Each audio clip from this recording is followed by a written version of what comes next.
The guy who hired me was an older man named Curtis, the kind of person who always had a toothpick in his mouth and spoke as if nothing in the world could surprise him. He offered me cash under the table, no paperwork, no questions. All I had to do was sit in a small trailer at the edge of the gravel lot, walk the barns every couple of hours, and write the times down in a notebook. He told me the biggest issue was teenagers sneaking in to mess around, maybe someone trying to cut a lock for quick money. It sounded easy, boring even, and I figured it would give me time to listen to music, read, and just kill long nights with no one breathing down my neck. I'd grown up around small towns in Tennessee, so the idea of quiet country nights didn't bother me. I thought I knew what that silence felt like. Crickets, maybe cicadas, the occasional far-off truck growling down a road. Nothing worth worrying about. But I didn't understand that the quiet out there wasn't empty. It was waiting, and I was stepping into something that already belonged to the land. The barns were lined up in 2 straight rows, each one narrow and long with metal roll-up doors. Between them stretched a lane of packed gravel that carried every step I made. The crunch was so sharp it came through my headphones like I had microphones taped to my boots. Each patrol I walked from one end to the other, checking padlocks, tapping the metal doors just to feel them solid, and scribbling times in my notebook. It should have been mindless work, but the very first week I noticed something that made me uneasy. My flashlight never seemed right in that lane. The beam felt weaker there, like it stopped too soon or thinned out halfway down. Sometimes when I swept it side to side, the light jittered, as though the air itself resisted it. The first real incident was sound. I was halfway down the south row when I heard a run of metallic slams from the north row. Bang, bang, bang, one after another, quick and evenly spaced, like someone was going down the line shutting doors in rhythm. I froze, then ran across, my light bouncing against the gravel. When I got there, every door was locked tight. Not one latch was loose. I stood for a long time, breathing hard, telling myself sound could carry strangely in the open. That excuse worked until it happened again the next week. Same sound, same rhythm, same locked doors. A few nights later, the padlocks themselves threw me. Halfway through a round, I found 6 locks dangling open, swinging gently as though someone had just released them. Not broken, not cut. Just hanging. I hurried back to the trailer to call Curtis, but when I returned, every single lock was clicked shut. Not one out of place. The only possible explanation was that I'd made a mistake, but I knew what I'd seen. That night I started muttering as I walked, things like, "Just checking locks, I'll be out of here soon." I wasn't joking. I wanted whatever might be listening to know I wasn't there to fight it. But one night, I pushed too far. Out of frustration, I whispered that if something was really there, it should show me. I stopped at a random barn door, leaned close, and asked for it to open just a crack as I passed. 10 seconds later, as I walked by, the door rattled up about 6 inches with a harsh groan, hung there for a beat, then rolled shut on its own. I dropped my flashlight and sprinted back to the trailer, heart pounding so loud it drowned out everything else. After that, I tried to keep silent, but I knew it didn't matter anymore. The barns had noticed me. Shapes began appearing at the far ends of the rows. They weren't people, though they looked close enough at first glance. Darker than the night itself, crouched or slouched like figures waiting for a ride. One even raised an arm in a slow, deliberate wave. It never moved closer, but I felt my stomach twist cold. Sometimes it wasn't even sight. It was in my body. If I stepped near the central barn, a crushing nausea hit me so hard I had to crouch, ears buzzing with a piercing ring until I staggered back. The equipment shed gave me something else, splitting headaches that grew sharper the closer I got. Inside, among rusted plows and broken tractors, sat a cabinet chained shut beneath a workbench. The first time I walked too near, the cabinet door swung open hard enough to smack my leg, then slammed shut. The chain was still tight across the front, unmoved. I tried bringing company. A friend of mine, Leah, came one night just to humor me. We walked the loop together, and halfway through she stopped dead, eyes wide. She swore she heard something dragging along the siding, step for step with us. We cut the round short, and she never returned. Later, my cousin Travis joined me on a Saturday. He crouched to tie his boot, and the chain cabinet slammed into him exactly the way it had hit me. He cursed, tugged the chain, found it still locked solid, and walked straight out of the shed. He refused to cover the shift again. Across the road from the barn sat a family cemetery, a sagging fence barely standing around crooked stones. Locals joked that explained why nobody stayed on the job long. I laughed at first too. After a few months, I stopped. The property seemed to carry moods. Some nights it let me pass quickly, almost like I was tolerated. Other nights, it pressed against me, filling my skull with dread and pushing me out until I rushed back to the trailer. I thought the barns were bad until I started my shifts at the county office building near town. It was just a squat brick block with 10 rooms, but it crawled under my skin in a way the barns never did. Twice a week I cleaned it, sweeping, wiping down counters, checking doors. Every time I stepped inside, my shoulders stiffened. The feeling of being watched never left me, and sometimes my neck prickled as if cold fingers brushed it. I tried to shake it off, but the shadows didn't behave. They darted out of doorways just as I turned my head. One night I sent a photo of the empty desk to a friend. She texted back, telling me never to send another. Said the picture itself made her feel sick. Things got worse. One patrol I found a slumped black shape in the hall, like a bag of trash left in my way. When I flicked the light on, it was gone. Another time the supply closet resisted me. It felt like someone held the knob from inside, refusing to let go. I forced it open, and the door slammed shut behind me the second I turned away. It happened 3 more times before I was done. Even blasting music in my headphones didn't block it out. I felt hot breath against my neck. A rattling hiss echoed nearby, like a snake warning me away.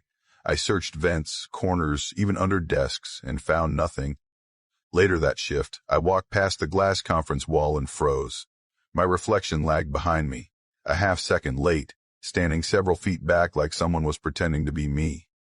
I heard footsteps that weren't mine trailing close behind. I refused to look. The bathrooms were the breaking point. A faucet that needed to be twisted came on by itself, water rushing out in a steady stream. A mirror I'd just polished was suddenly streaked with wet hand marks, long smears like someone dragging their fingers down the glass. That was always my last task of the night, and I started bolting for the exit, keys shaking in my hands, barely able to get the door unlocked. Another guard I knew admitted she hated the office too. She once brought her boyfriend, breaking the rules just for company. While she was in the bathroom, she felt breath on her neck and heard him call her name from the doorway. She answered back, but then her necklace, a small silver cross blessed by a priest, grew so hot against her chest it burned her skin. She panicked, ran out, and found him sitting across the building. He swore he hadn't moved from his chair. I lasted 1 more month before I quit both sites. I handed in my keys, signed the log, and told Curtis the schedule wasn't working out. I didn't tell him the real reason.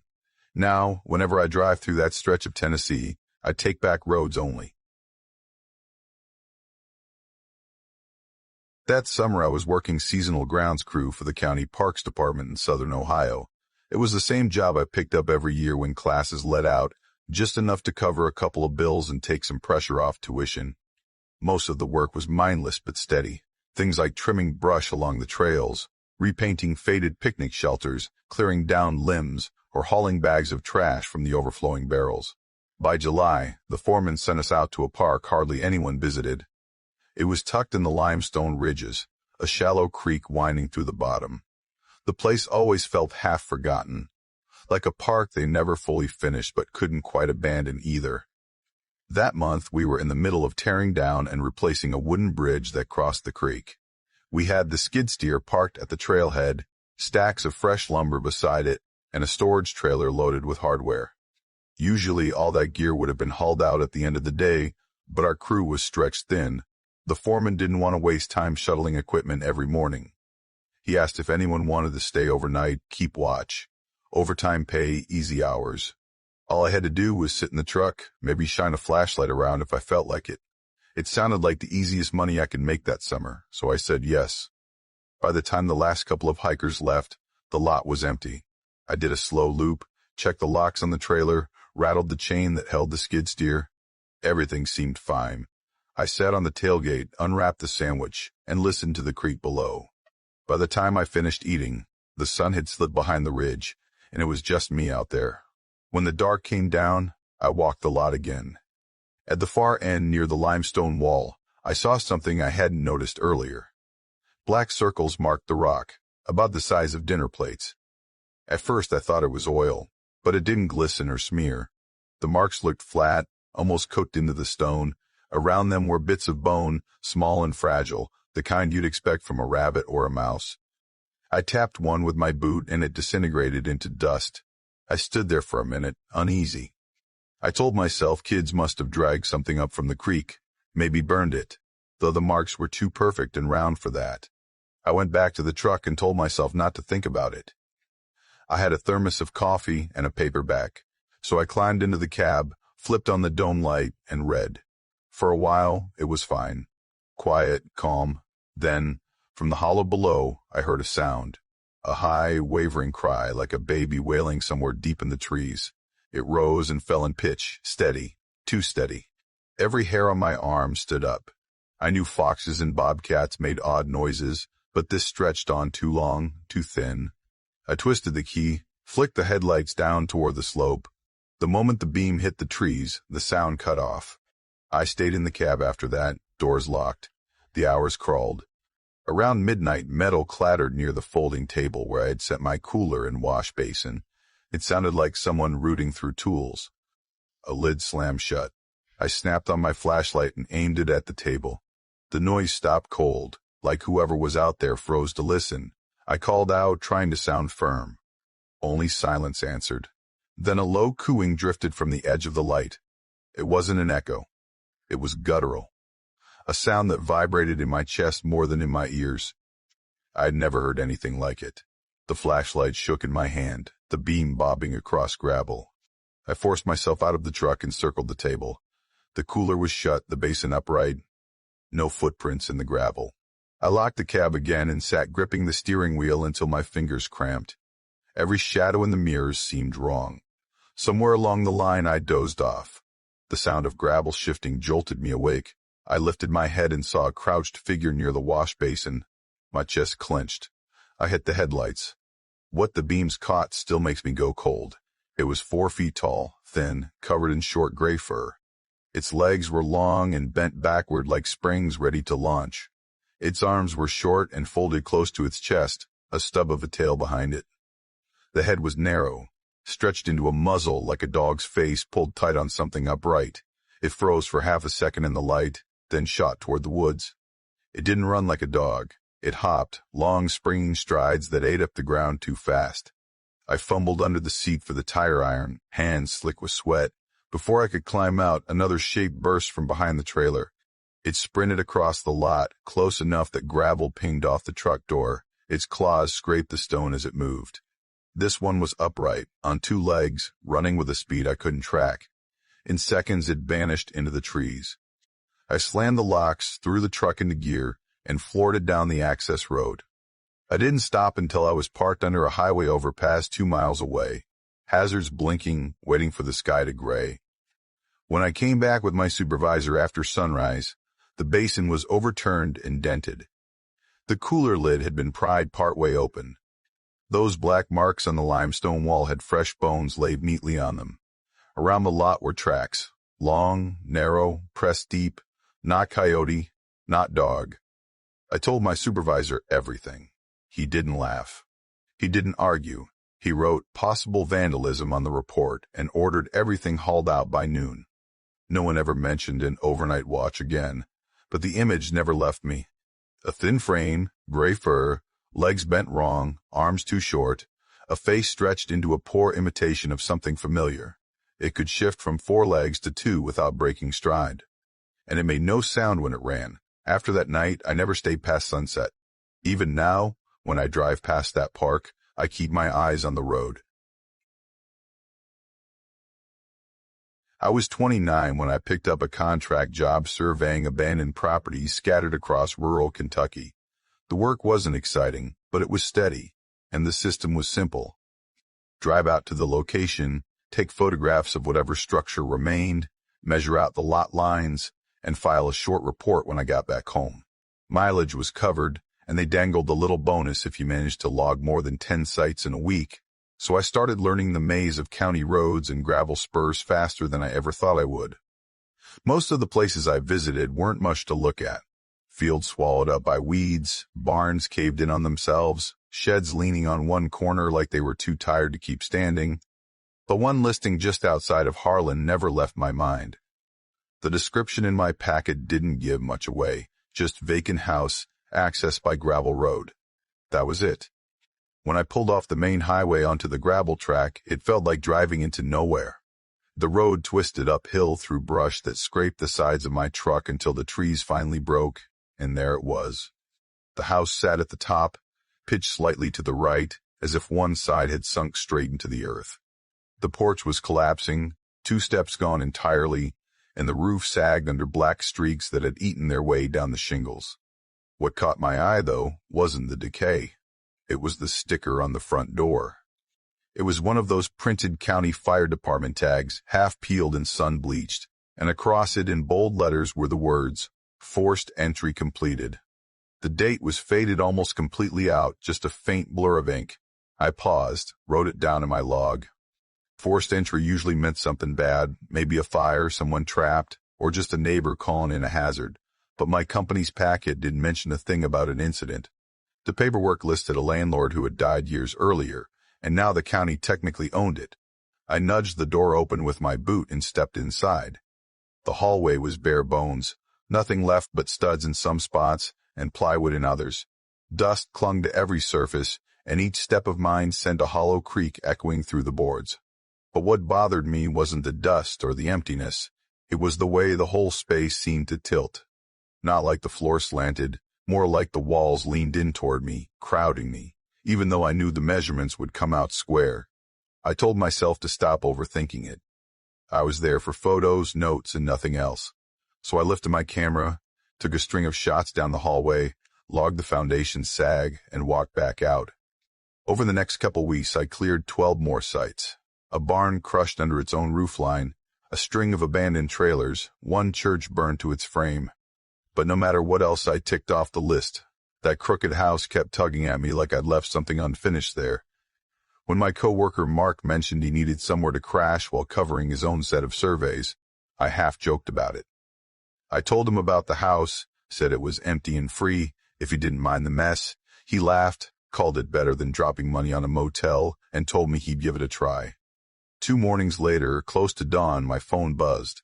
It was Mark, and his voice was ragged like he hadn't slept in days. He said he tried bedding down in the place but couldn't manage to close his eyes, said lying there felt like drowning in silence. Then he admitted something that froze me. He whispered, like he was ashamed, that he tied a rope to one of the ceiling beams. Not for any practical reason, just to see if it would hold. He said the ceiling was too low, so he stopped, sat down, and waited out the night. I told him he was overworked and needed sleep. He didn't argue, just said he'd try staying in his truck the next time. But the next night, he called again. This time, he sounded worse. Said he woke up to cold air, sharp and biting, like the whole room had been dunked in ice water. He looked at the clock on his phone.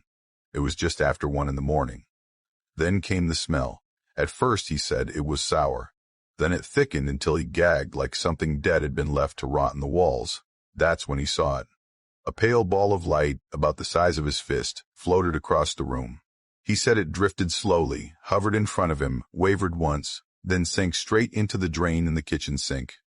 No sound, nothing. He bolted, jumped in his truck, and drove until sunrise. He swore he would never set foot in that house again. I wanted to laugh it off, call it exaggeration. I'd always thought of myself as practical. But the way he told it, low and cracked, I couldn't shake it. A week later, I went back, alone. In daylight, just to finish my notes. I spent longer than I meant to, scribbling measurements and angles, and before I knew it, the light outside had drained away. The broken windows showed nothing but black. Around 2 a.m, it happened. The smell hit first. It rose up from the floorboards, sour and metallic, clinging to my throat until I couldn't swallow without tasting it. Then the cold dropped in. It cut through my jacket, through my skin, each breath sharp enough to hurt. I froze, hands braced on my notebook, counting every inhale like keeping rhythm would stop me from losing it. I told myself not to move, not to look, just to wait. It wasn't a one-off. Every time I stayed past midnight, the sequence repeated like clockwork. Smell. Cold. Silence. The silence pressed so thick against my ears it felt like a weight. I never saw the orb Mark described, but I didn't need to. The rhythm was enough. Other details started to creep in too. A screwdriver I had left on the floor one night was standing upright the next morning. A tape measure I'd set in the center of the room had shifted all the way to the wall by the time I came back. The fire department sticker on the front door began to feel less like a leftover tag and more like a warning. Whatever had happened there, the house hadn't let it go. I stopped dragging it out. I cut my notes short, closed the file, and filed a bare bones report. I left out anything I couldn't prove. When Mark asked if I'd gone back, I lied. Told him no, but I had. And I knew I wouldn't talk about it again. The last time I saw that house was by accident. I was driving to another lot and caught sight of the gravel road. The house leaned the same way, porch sagging, roof streaked, the sticker still plastered to the front door. That was enough. I didn't slow down. Didn't even glance. I kept the wheel straight until the bend in the road hid it from sight. That summer I finished the contract, logged the mileage, collected the pay, and passed on any new sites near Harlan.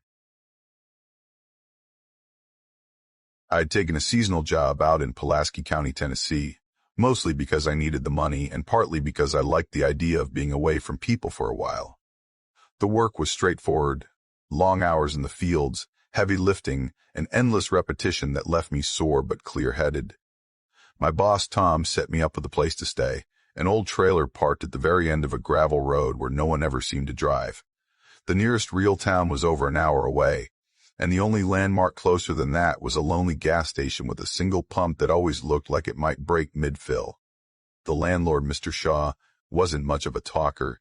He handed me the key, mentioned that the water heater was touchy, and told me the shed behind the trailer was locked for a reason. He said it the way someone might tell you not to mess with an electrical box firm, but not overly dramatic. I nodded like I understood, tucked the key into my pocket, and didn't think much of it. Everyone has some odd rule about their property, and it wasn't my business. The first week passed without any real problems. I worked, I came home, I threw together easy meals, and I slept harder than I had in years. The quiet was the hardest part to get used to. I'd grown up with the background noise of traffic and neighbors, but out here it was silence, heavy and stretched so far that it made every small sound feel larger than it should. Nights dragged. I'd checked the clock thinking hours had passed, only to find it had been 20 minutes. About a week in, I came back from a late shift, let myself inside, and froze.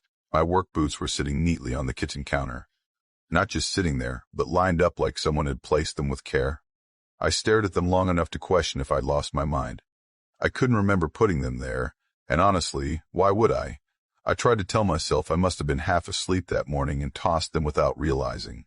That explanation worked for about 5 minutes before it started to itch in the back of my mind. The next morning was worse. My flashlight, which I always kept on the nightstand, was gone.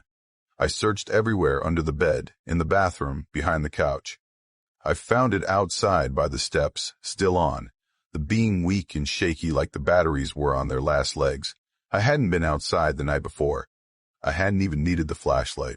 I stood there holding it, trying to figure out how it ended up out there, and the air around me felt heavier. I told myself not to dwell on it, but it stuck with me. At work later that week, I brought it up, half joking, to one of the older guys, Earl. I asked if anyone had ever had weird stuff happen at those trailers. He stopped what he was doing, gave me a look, and asked where I was staying. When I told him, he asked, dead serious, if I had seen the boy yet. I laughed because that's what you do when someone says something creepy like that, but Earl didn't laugh. He just shook his head and went back to work.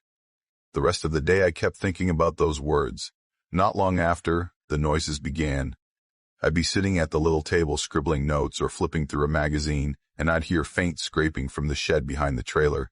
It sounded like something shifting around in there, dragging across the floor. Sometimes the padlock would rattle as though someone were tugging it. Every time I grabbed the flashlight and went outside, it stopped. The night would be still, the shed locked, nothing moving. But the sounds always returned once I was back inside. I started doing something I'd never imagined myself doing. I began taking pictures of my stuff before bed. I'd lay out a mug, a pen, or a book and snap a photo on my phone just so I could compare in the morning, and every morning something was off. The mug shifted an inch, the pen missing completely, only to reappear in the bathroom. The small changes stacked up, subtle but undeniable. Then the radio. I had this old beat-up radio on the dresser, more decoration than anything else. One night, lying in bed, it clicked on by itself. Static filled the trailer. It started soft, then swelled, until the noise seemed to buzz in my teeth. I yanked the plug from the wall, and it went dead. The next night, the dresser drawers slid open while I was in the shower. When I came out, every single shirt I owned was folded and arranged in neat piles across the floor. It wasn't just the fact that they were moved. It was the care in the folding, precise, deliberate, almost respectful, and that was what shook me. I told Mr. Shaw. He chuckled, said it was mice, and dropped off a bunch of traps. I set them in every corner, checked them daily. They stayed empty. Meanwhile, things escalated. I found a baseball under the couch one night, old and worn. I had never owned a baseball, let alone brought one inside. When I kicked it toward the wall, it rolled halfway and stopped like someone had cupped their hand around it. I called my sister, Maya, and told her everything. She drove down with bags of salt and a bundle of sage she'd picked up from some shop in Nashville. We walked the trailer, sprinkling salt in corners, burning sage in doorways, whispering nervous jokes to each other. She smiled the whole time, but I could tell she believed me enough to be unsettled. After she left, things were quiet. For 3 days, nothing happened. I thought maybe it had worked. On the 4th night, the banging started from the shed, not random knocks. It was heavy, deliberate, as though someone were inside pushing at the walls with their whole body. I ran out once with the flashlight and found the padlock stiff and rusted, the door still closed. But more than once after that, I found it slightly open in the mornings, hanging just wide enough to show the darkness inside. One night, I had enough. I pulled the shed door wide, shining the light in, ready for raccoons or something worse. What I found was dust thick in the air, a mess of broken tools, and one single chair sitting in the corner, turned to face the wall. That was it. No footprints. No animals. Nothing to explain the noises. I slammed it shut and swore I'd never look inside again. The last night I stayed in that trailer was the breaking point. I woke just after midnight to the sound of something rolling across the uneven floor. I knew it instantly, the baseball. It bumped under my bed and stopped. I froze, listening. The floor kept humming under me, like the movement hadn't fully ended. I reached for the light, flicked it on, and saw nothing under the bed. The ball was across the room where I'd left it earlier. My chest tightened so hard I thought I might choke. I sat upright until dawn, clutching my bag like it was armor. The second the sky lightened, I packed every last thing I owned, barely folding, just stuffing it all away. I left the key on the counter, didn't lock the door, didn't even look back at the shed. I got in my truck and drove until the gravel gave way to paved highway. I didn't stop until Tennessee was behind me. Seasonal contract in Rowan County, Kentucky, clearing brush along an old service road that cut through the wildlife preserve. The county wanted it kept clear for survey crews, even though it had been closed to vehicles for years. The work was simple cut, drag, pile, not glamorous, but it paid enough, and I didn't mind being left alone. Most mornings started the same. I'd hitch the little trailer to the county's utility cart, throw in my saw, axe, gloves, water jug, and whatever else I needed. The cart rattled and sputtered, but got me as far as the road would allow. After that, it was all walking. By mid-afternoon, I'd usually have piles of dead branches and brush stacked along the ditches. By late afternoon, I'd be worn down but satisfied enough. And in January, with the cold keeping everyone indoors, the whole preserve felt like mine alone. That day began just like the rest. I cut through fallen limbs, trimmed back thick tangles of brush, and dragged heavy pieces into place. It was slow work, but steady. I didn't talk to anyone, didn't even see anyone. It was the kind of quiet where you start humming to yourself just to make sure your own voice still works. By the time the light started fading, I was finishing a pile I had been working on all afternoon. I wiped the bark dust off my gloves and headed back to the trailer. The logbook was clipped inside the wall. I reached for my pen, flipped it open, and stopped. My name was already there. Not scribbled, not close. Perfect. Every stroke matched the way I wrote it. The slant of the letters, the tight loop of the AE, the little hook I put at the end of my R. It wasn't a copy. It was mine. And the time written beside it wasn't from the morning. It matched the exact minute I stood there reading it. I stood staring at it like a fool. My first thought was maybe I'd signed without remembering. Maybe I'd done it out of habit. But I knew I hadn't touched that book all day. My supervisor had no reason to fake my name, and even if he did, how would he nail my handwriting down to the last detail? The longer I looked, the more it made my stomach twist. Finally, I slammed it shut, clipped it back, and forced myself to keep working. Around 6:30, I was dragging the last bundle of branches near the old ranger station. The air had grown heavy and still when I heard it. A sudden crack, sharp and violent, like wood smacking against stone. I spun toward the bend and froze. A heavy limb sprawled across the road. Not just any limb. The exact one I had dragged off hours earlier. I recognized the pattern of the split bark, the jagged break at one end. I'd stacked it neatly in the ditch with the rest. Yet here it was again, blocking the way as if it had never been touched. I stared at it longer than I should have, hoping maybe I was wrong, but I wasn't. I pulled it off the road again, my glove slipping on the rough bark. This time I shoved it deep into the brush, twisting it under other branches, stomping it down until it felt wedged. Then I turned my back fast and walked away, though my chest was tight. Nothing about it made sense. No one else was supposed to be there. The preserve was closed. No footprints, no tire marks, nothing. Still, the branch had moved. And it hadn't moved by accident. When I got back to the trailer, the door was hanging open. I knew I had latched it. Inside, my backpack was tipped over, straps tangled, gear scattered. I shoved things aside until I found my phone wedged under a strap. The screen lit up. 11 missed calls. Every single one from my own number. I didn't breathe for a long time. My hand tightened on the phone until it hurt. Before I could move, I heard footsteps scuffing outside on the gravel. Boots, slow, heavy, deliberate. I froze, listening, waiting for whoever it was to speak. They didn't. I called out. My voice cracked more than I wanted it to. No answer. The steps stopped. I stepped down onto the road, phone clutched in my hand like it mattered. The path stretched long and empty, fading into the last of the light.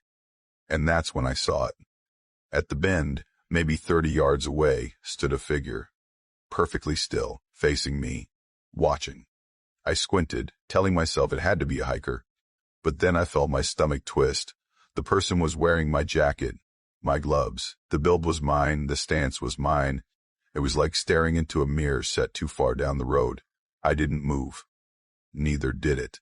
I raised my hand slightly. The figure raised its hand too, just a beat behind me, like it was copying but lagging. My throat dried out.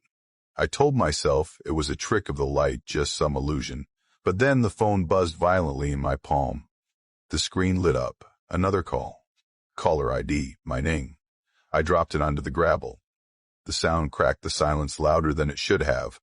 I scrambled into the utility cart, twisting the key hard. The engine caught, and I shoved the pedal flat. Branches slapped the frame as I tore down the road, eyes darting to the mirrors, searching for anything chasing me. The gate loomed ahead, and I didn't stop until I was on the county highway, headlights blasting through the dark. My chest heaved, every breath sharp. When I finally looked at the seat beside me, the log sheet was still clipped in place. 2 signatures. My name, written twice. I didn't report the next morning. Didn't answer when my supervisor called. I was 19 when my parents bought the farmhouse out past the last stoplight in Harrison County. It sat at the end of a single-lane road that wound through low hills, the kind of road where if another car came along, one of you had to dip into the grass and hope you didn't hit a rut.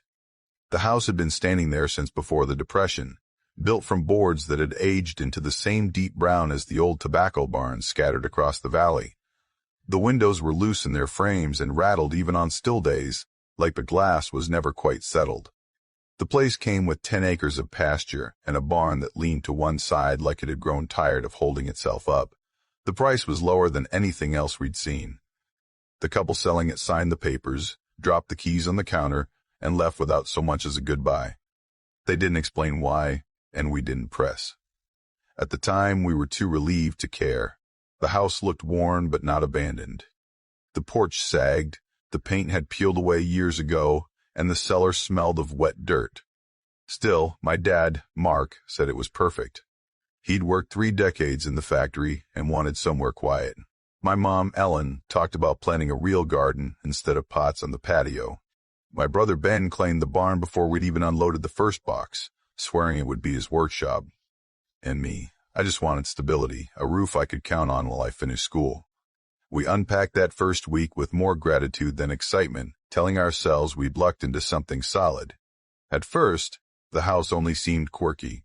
Books slid off my desk without anyone touching them. A spoon clattered to the floor in the kitchen when no one was nearby. The floors tilted, the doors didn't close properly. Old house problems. We laughed it off, even gave it a name, the character of the place. But the longer we stayed, the harder it was to brush things away. A door I just shut would be cracked open when I came back. A quilt folded neatly on the couch would be wrinkled as though someone had curled up in it. Notebooks I left scattered across my desk ended up stacked with the edges aligned. Dad said we were forgetful. Mom stayed quiet. Ben rolled his eyes and swore he hadn't touched a thing. I told myself I believed him. The first time it crossed from odd to undeniable was on the stairs. It was late. I patted down in socks, and the steps, worn smooth from decades of use, were slick. Halfway down, I slipped. My hand shot out for the railing and I landed hard at the bottom, wrists screaming. I sat there gripping my arm, trying to catch my breath when I felt something press against me. A small hand, cool and deliberate, touched the inside of my wrist. It wasn't heavy. It wasn't rough. It just stayed long enough for me to know it was real. I looked down, expecting to see one of the dogs nosing me. There was nothing. The pressure lingered for a beat, then it was gone. I stayed on that last step far longer than I needed to, staring at my wrist. I didn't tell anyone that night. It sounded ridiculous even in my own head. Weeks later, coming home from a late shift at the diner, I finally saw her. The dogs, Maggie and Otis, always charged the door when I came in. That night, they stood at the top of the stairs like statues. Between them was a girl, maybe 8 or 9 years old, hair loose over her shoulders. Her hands rested on the dogs' heads like she'd been petting them forever. She looked at me, smiled as though I was someone she'd already met, and in the blink of an eye she was gone. The dogs stayed still a second longer, then bounded down the steps like nothing had happened. After that, I couldn't pretend anymore. She was there. And she stayed. The signs grew stranger. My textbooks, which I always left scattered, would be stacked in tidy piles. A drawing Ben had made in second grade turned up tucked carefully on my shelf, though none of us had touched that box in years. Loose pages of my school notes would be sorted in order, as if someone had sat down to read through them. I never heard her speak, but I felt her attention. It wasn't threatening. It felt curious, careful, almost protective. One night, after a fight with my boyfriend Lucas, I came home shaking. I lay face down on my bed, shoulders tight, trying not to cry loud enough for anyone to hear. In the stillness, the weight of a hand moved slowly across my back. Cool. Gentle. Gentle. The same deliberate touch I'd felt on the stairs. I didn't turn. I didn't need to. I let myself breathe into it until I could breathe steadily again. Eventually, I told Mom. She admitted she'd seen the girl once too, standing by the pantry. The girl had lingered for a moment, then slipped away. Mom didn't sound afraid, just relieved she hadn't imagined it. Dad dismissed it, muttering about houses groaning with age, but I noticed him more than once pulling a chair out near the stair landing, like he was leaving space for someone else. Ben teased, but he stopped joking whenever he walked through the hall alone at night. We never researched the house like we said we might. Life filled in too quickly. Bills stacked up. Mom took extra shifts.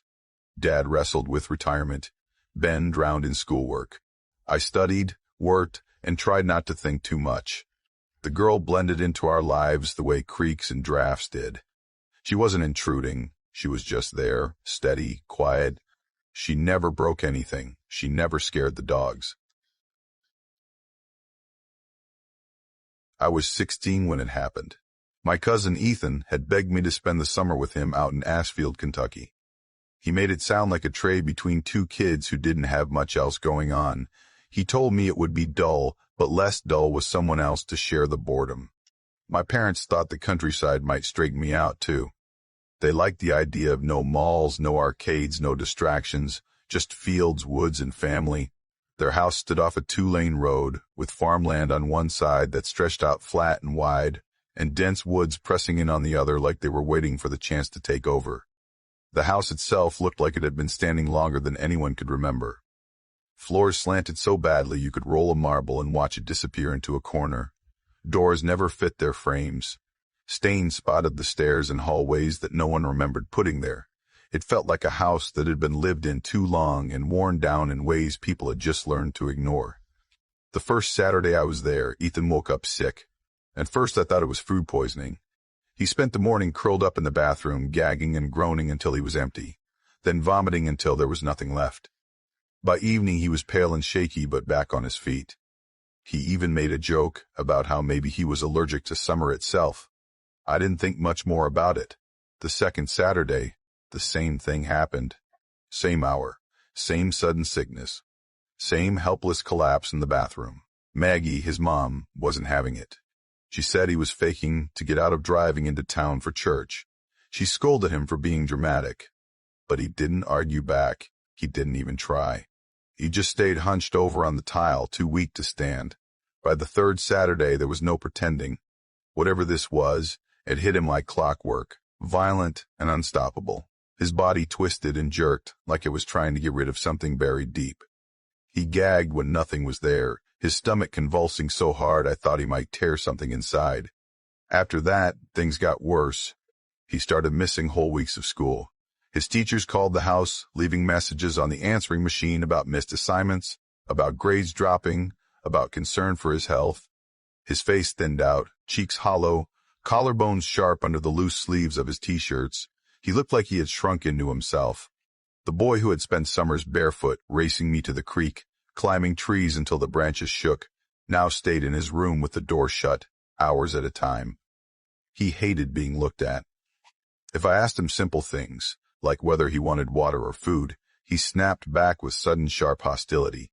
Once I touched his shoulder just to get his attention, and he shoved me against the wall so hard my vision went white. My shoulder throbbed for days after that. Maggie drove him to doctors all over Kentucky. Small-town clinics, big hospitals in Lexington, anywhere that might offer a diagnosis.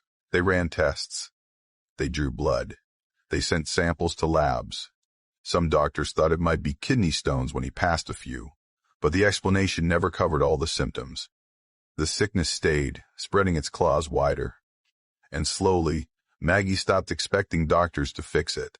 That's when the other changes began. Ethan had always been okay with church before. He went with me to youth group when he visited. He laughed about memorizing Bible verses like it was some kind of competition, but now he couldn't stand even hearing the word.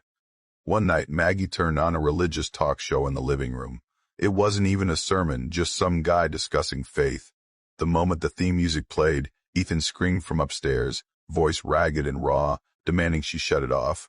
When he came down later, his face looked twisted, stretched in ways I can't describe. I sat next to him, and for one heartbeat, his eyes weren't right. They weren't bloodshot or glazed over. They were just flat black, no whites, no color, just black.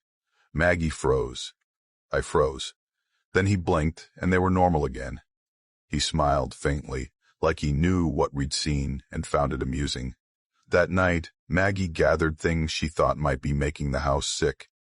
She filled trash bags with old VHS tapes, dusty artwork a neighbor had given them, even a deck of playing cards she swore had always carried bad luck. She burned them out in the yard. The smoke drifted across the fields and left the air sharp and chemical. Ethan stood at his bedroom window watching. A week later, Maggie heard about 2 women from South Africa visiting a small church not far from town. People whispered they had visions, that they knew things no one told them. Maggie decided we were going. Getting Ethan into the car was nearly impossible. He fought like an animal, clawing at the door frame, screaming, pulling the handle even after the locks clicked. Maggie and I forced him inside and drove away while he writhed in the back seat. Inside the church, the women walked the aisles, laying hands on people and murmuring words in low voices. People sobbed, people collapsed. When they reached us, I broke open. I cried until my chest hurt. Maggie crumpled beside me. The women pressed their palms to Ethan's head and said something, was trying to take his life. They handed Maggie a vial of oil and told her to mark the house, every doorway, every frame. That night, Maggie swore she woke to see a figure beside her bed. She said it was tall and reptilian, its mouth stretched into a grin. She told me it laughed without sound, shoulders shaking as if it mocked her. She rolled away, refusing to look, and somehow fell asleep again. My little brother Jonah was 8, and we were sent off to spend a week with our dad in the hills outside a place called Harlan. He had just moved into this crooked one-story rental that leaned a little to one side, tucked so far into the woods that you couldn't see another roof line, no matter how far you craned your neck. The road in was gravel, rutted, and so narrow that when Mom dropped us off, she joked that if she had to back out, she might never find the way again. 10 miles from the nearest store, no mailbox, no neighbors, no phone signal. The kind of place where the silence pressed in at night and every direction looked the same once the sun was gone. Dad, though, seemed proud of it. He was excited in a way we hadn't seen before. He kept talking about the creek, saying it was the cleanest water in the county, and how it had glass fish with red stripes, which sounded made up but turned out to be real. He had this energy about him, like he thought living out there would wipe the slate clean. The first morning, he took us down the trail he'd hacked out with a machete just a week before. The ground was uneven, and the air felt heavy. Branches snapped beneath our shoes, and sometimes we had to push through tangles of briars he hadn't gotten to yet. Along the way, we stepped over junk left behind by whoever had lived there before. 2 old tires half sunk into the dirt. A bathtub that looked like it had been dropped from a truck and forgotten. And bones. A skeleton, bleached and scattered just off the trail. Small, delicate ribs, a narrow skull. Goat maybe, though Dad didn't sound sure when he muttered, "Welcome to Harlan County," and kept walking without slowing down. The creek was wider than I expected, moving fast enough to carry leaves and branches downstream. It curved behind the house like a moat. I crouched by the edge, flipping over rocks to check for salamanders, while Jonah knelt beside me. That's when he went stiff. I followed his gaze. Across the creek, about 20 yards away, stood a woman. She was tall, wearing a long brown coat that hung straight down, and her arms hung slack at her sides. Her hair was silver, draped across her face so that only one eye showed. She didn't move. Didn't shift her weight, just stared. Dad cupped his hands to his mouth and called, "Morning, ma'am." She didn't reply. Didn't nod.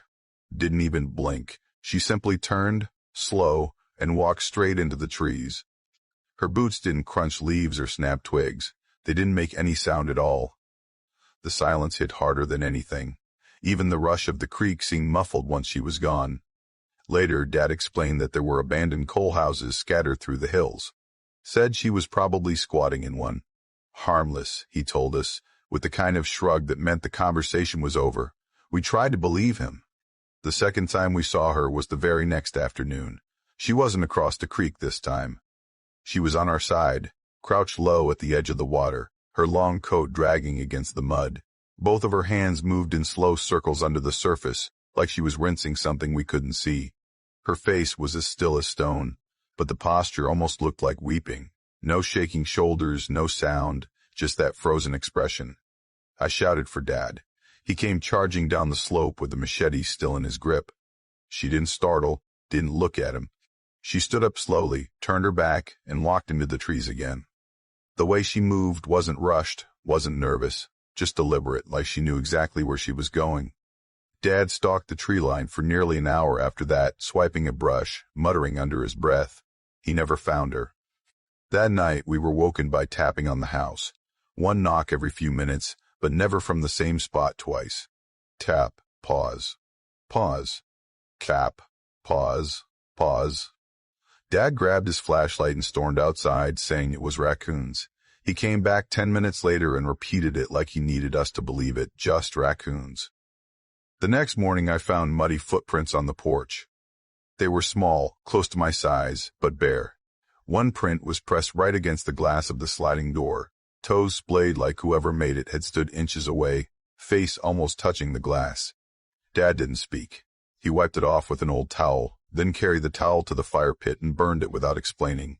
We were supposed to drive into town that day, but when Dad tried the ignition, the truck wouldn't start.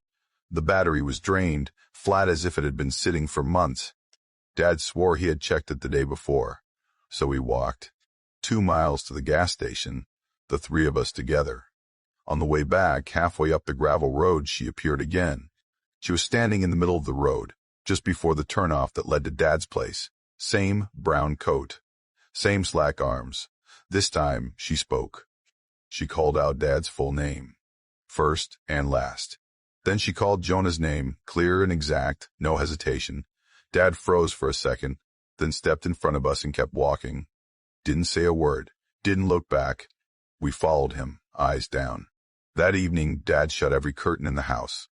He covered the windows with old blankets and stacked the couch against the back door.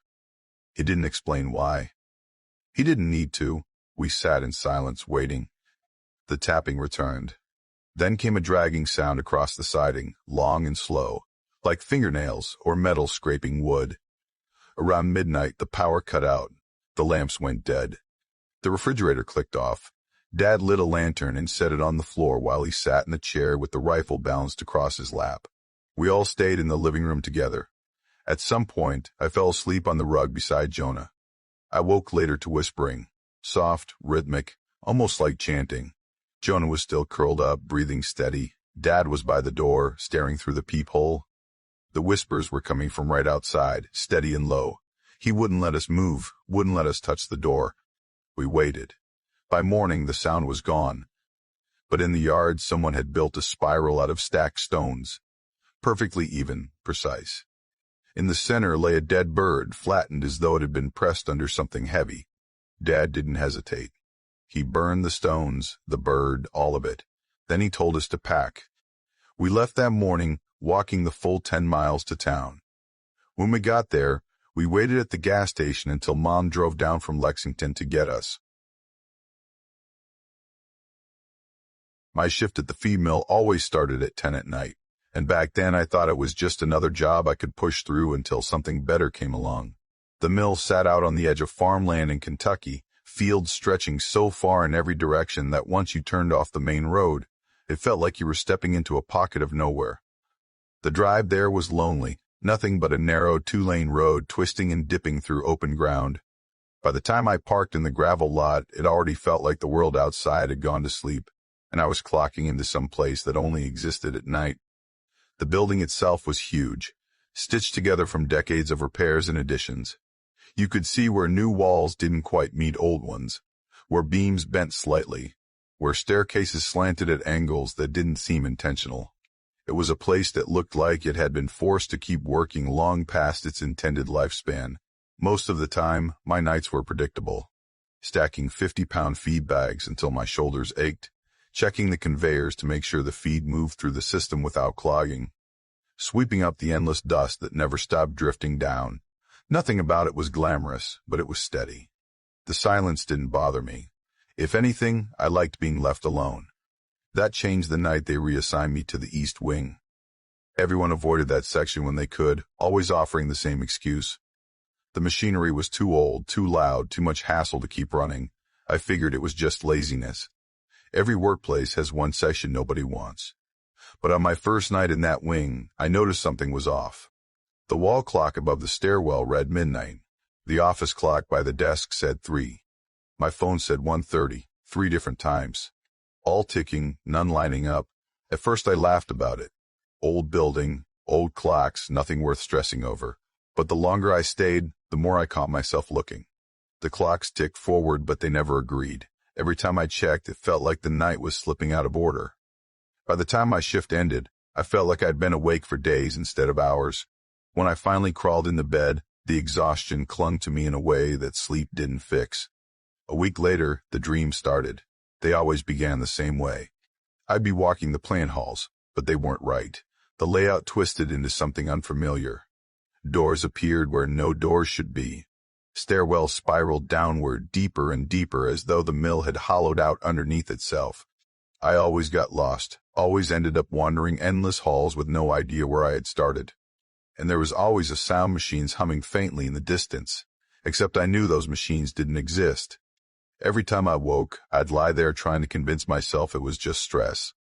But the dreams clung to me, and I still dragged myself back to the East Wing every night. That's when the real changes began. Bags I had stacked the night before leaned the opposite direction.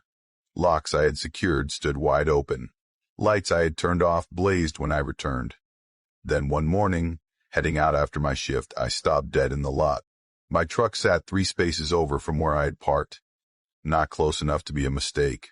Exactly lined up, as if it had been moved with purpose. I wanted to believe I was just tired, scatterbrained. But that excuse cracked when I found the footprints. I was sweeping near the mixing room when I saw them pressed into the dust. Boot prints. They matched mine perfectly, but I hadn't stepped inside until that very moment. The prints overlapped themselves again and again, circling the room as though I had walked endless loops without realizing. I stood there gripping the broom, my chest tight, staring at proof of something I couldn't explain. I forced myself to sweep them away, each stroke sharp and deliberate, as though erasing them would erase the thought. But when I came back an hour later, the prints were there again. Fresh. Clear. As though I had just made them. That broke me. I dropped the broom where it fell and walked straight outside, breathing hard, dragging in the cold air like it might anchor me back into reality. The next day, I told my supervisor. I expected at least a reaction. Instead, he just shrugged. East Wing does that to folks. Best keep your head down. That was it. No explanation. No concern. Like it was something ordinary, something accepted. The following night, things escalated. I was walking the long corridor, halfway through my shift, when I noticed every heavy fire door gaping open. A dozen of them. Steel bars unlatched. All at once. I knew I had shut them. The air pressed against me, thick and unmoving. Then came the sound. A dragging noise from the far end of the corridor. Slow. Measured. Scraping closer with each second. I froze, staring into the dark, heart hammering so hard I thought I might collapse. The noise didn't change pace. It came steady, unhurried, as though it had all the time in the world. My legs finally listened before my head did. I spun and bolted the opposite way, pushing through the exit and stumbling into the night. The sound didn't follow, but it burned in my ears as though it had carried itself outside with me. By the time I reached my truck, my hands shook so badly I dropped my keys twice before getting the engine started. I made the mistake of looking in the rearview mirror. Every window of the East Wing glowed faintly. I knew with absolute certainty I had left the lights off. I drove. I didn't look back again. The company called for days, wanted to know why I hadn't returned. I ignored them until they gave up. And when the call stopped, the dream stopped too. The exhaustion lifted. It was like something had finally unhooked itself from me. Months later, I sat in a diner outside of town, nursing a cup of coffee. One of the older workers spotted me. He slid into the booth across from me, leaned in close, and asked quietly, "Did you ever see the markings?" I told him no. He stared at me for a long moment, then pulled a folded sheet of paper from his wallet. He slid it across the table. The page was covered in hand-drawn sketches. Symbols. Loops and jagged lines that didn't look like any language I'd ever seen. He told me they'd been appearing for years in the East Wing, etched into feed bags. No matter how often they scrubbed them away, the markings came back. Always the same style. Always in the same place. I stared at the paper until my throat went dry. I pushed it back to him and told him I wanted no part of it. He studied me with an expression I couldn't read, then folded the paper away and slipped it back into his wallet. I dropped cash on the counter, walked out into the sunlight, and climbed into my truck. That was the last time I spoke of the mill. I was 19 when my mother told me she had bought a house just outside Bardstown, Kentucky. She worked in the clinical lab at Mercy General and was one of those people who thought through every detail of a decision before taking even the smallest step. That's why it surprised me when she said she'd already signed the papers the same week she first toured the place. She didn't even bring me or my brother along to look at it. She just came home, dropped the keys on the counter, and said we'd be moving in 2 weeks. What made it stranger was the house wasn't far from where we'd been living, just a short drive down the same stretch of road. We weren't changing jobs, cutting costs, or trying to start over. She just said it felt right. And when my mother used that word, it was usually final. The first time I walked into that house, I couldn't understand how she thought it felt right. The basement stayed dark no matter how many bulbs we shoved into the sockets, as if the light was swallowed whole. The main floor had ceilings that weren't especially low, yet it still felt like the walls had squeezed inward over the years, pressing against anyone standing in the middle of the room. Upstairs carried a weight that was harder to put into words. It wasn't the smell of stale air or the sight of cracked plaster. It was more like stepping into a room and suddenly realizing you were standing too close to someone who wasn't there. Every corner carried the suggestion that a figure might be waiting, just one step beyond your line of sight. That heaviness clung to the place in the mornings, in the quiet hours after dinner, and when I walked to bed at night. It never shifted with the time of day. It was always present. I tried not to say anything at first. Maybe it was just me being dramatic. But then my brother Joel came by one evening, walked halfway up the stairs, and froze. He turned back down, muttered that the house didn't sit right, and went outside for a cigarette. For Joel to admit something didn't sit right was not normal. He usually brushed off anything he couldn't measure or grab with his own hands. Later, even my mother admitted she sometimes felt uneasy. Instead of ignoring it like she usually did with anything she couldn't explain with science, she leaned into it. She started calling the basement the Holler folks' place. She greeted the upstairs like she expected someone to be there, speaking to someone she named Eli. When I asked why she did that, she just shrugged and said, better to be polite. She said it in the same voice she used to remind me to clean the lint trap. The cat, Maggie, noticed it before any of us admitted it out loud. She would sit at the bottom of the staircase and refuse to go higher. Her body crouched low, her ears pinned back, and her tail lashed like a whip. She wouldn't blink until she finally turned away and slinked down the hall. Once I carried her upstairs into my room to prove nothing was wrong.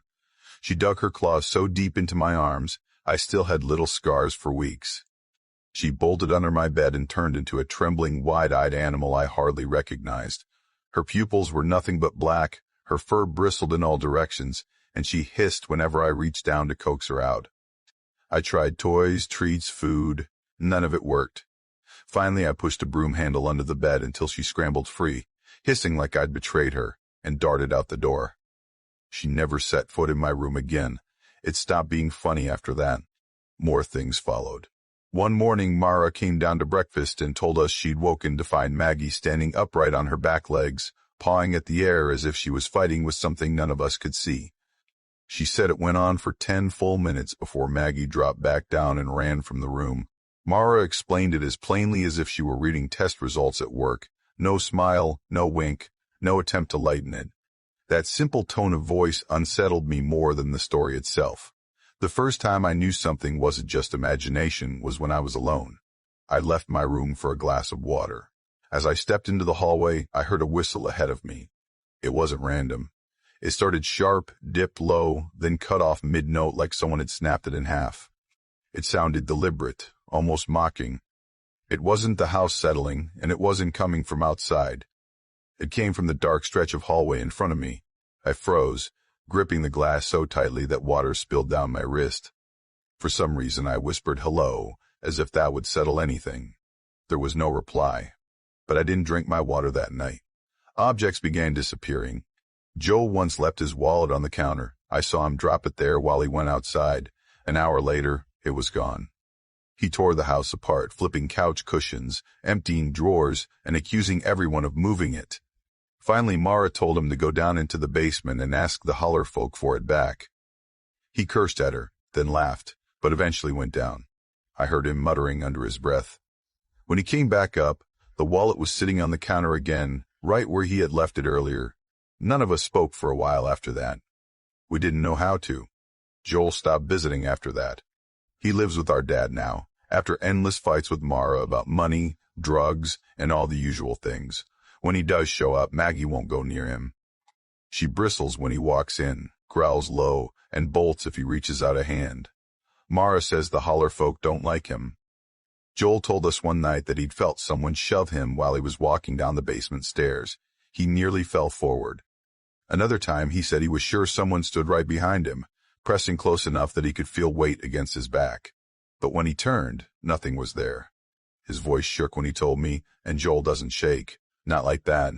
The longer we lived there, the stranger Mara became. She began leaving little saucers of milk in the basement. In the morning, she picked them up empty, nodded, and said thank you into the dark. She apologized out loud whenever something went missing, her voice lower and slower than usual, like she was weighing every word before she spoke it.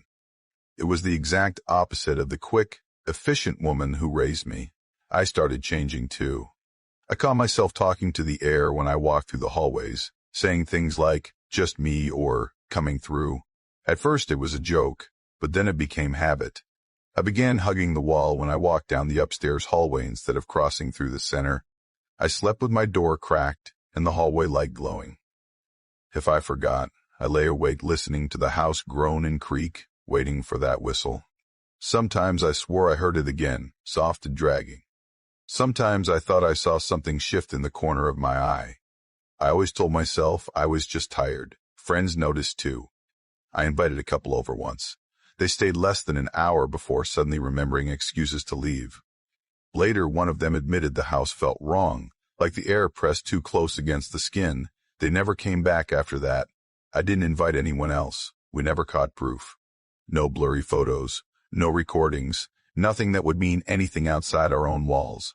Just the basement that stayed dark, the upstairs that pressed down, the cat that wouldn't cross certain thresholds, and the odd behaviors we slipped into.